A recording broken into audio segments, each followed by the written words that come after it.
Good morning class. Last class में हमने आपको लेमार्किज्म बताया था, लेमार्कवाद के बारे में बताया था। ठीक है, लेमार्कवाद ने क्या क्या बताया था, उन्होंने कौन से सिद्धांत दिए थे, कुल मिला के 4 इन्होंने चीज़ें ऐसी बताई थी जिसके आधार पर उन्हें बताया था उन्होंने कि किस तरीके से जीवों का विकास हुआ पृथ्वी पर, किस तरीके से जैव विकास संभव हो सका।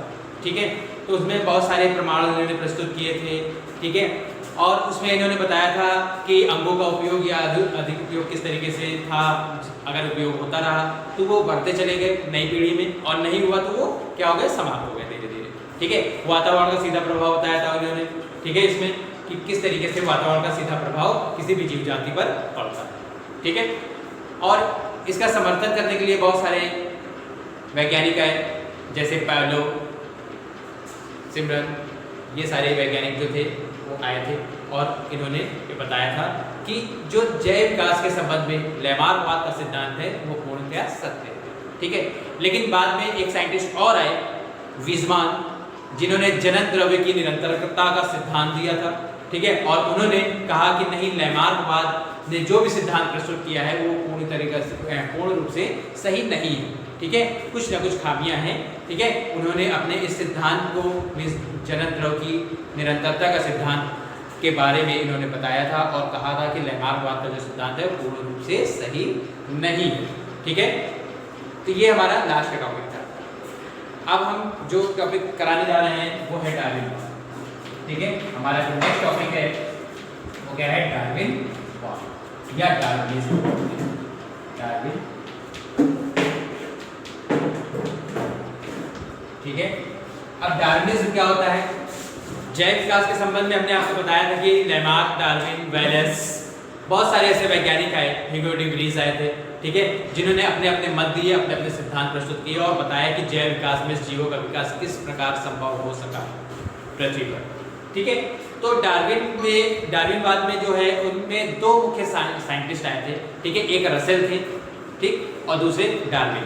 ठीक है, तो दोनों वैज्ञानिकों ने अध्ययन किया, बहुत सालों तक अध्ययन किया और बताया कि पृथ्वी पर किस तरीके से जीवों का विकास होता रहा और किस तरीके से ये जीवित रहे, और जो जीवित नहीं रहे वो किस कारण जीवित नहीं रहे। ठीक है, ये सारी चीज़ें इन्होंने इसमें बताई। ठीक है, जो डार्विन थे, डार्विनवाद जो है डार्विन के सिद्धांत पर ही आधारित है।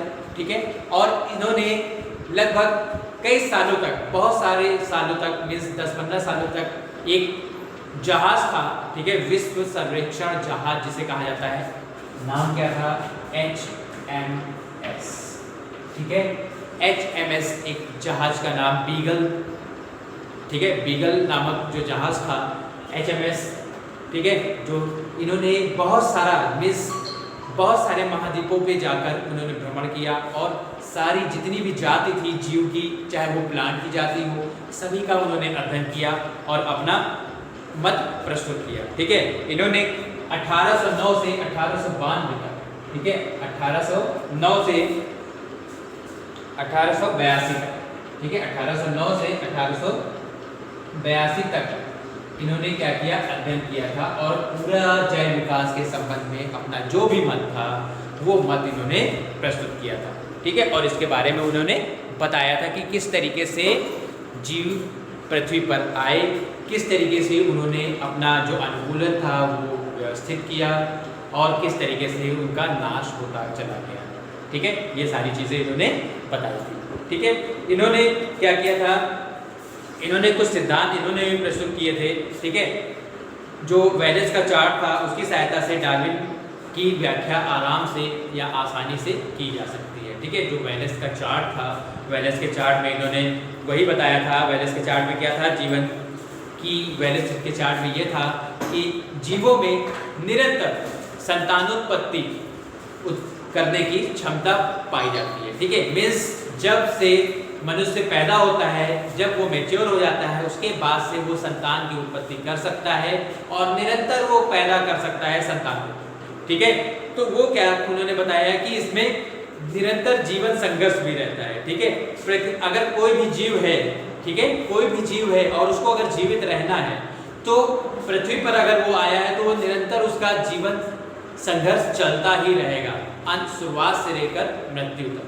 ठीक है, अगर जीवन संघर्ष नहीं किया तो वो अंततः क्या हो जाएगा, उसकी मृत्यु हो जाएगी। मीन्स जो अधिक, या हम इस भाषा में कहें कि जो अधिक शक्तिशाली है उसी की जिंदगी जीवित रहेगी, मीन्स उसी का जीवन जीवित रहेगा, वरना शेष जो है वो मर जाएंगे। ठीक है। दूसरा इन्होंने बताया था कि विभिन्नताएं और वंशागति। ठीक है। मीन्स जितने भी प्राणी थे, जितने भी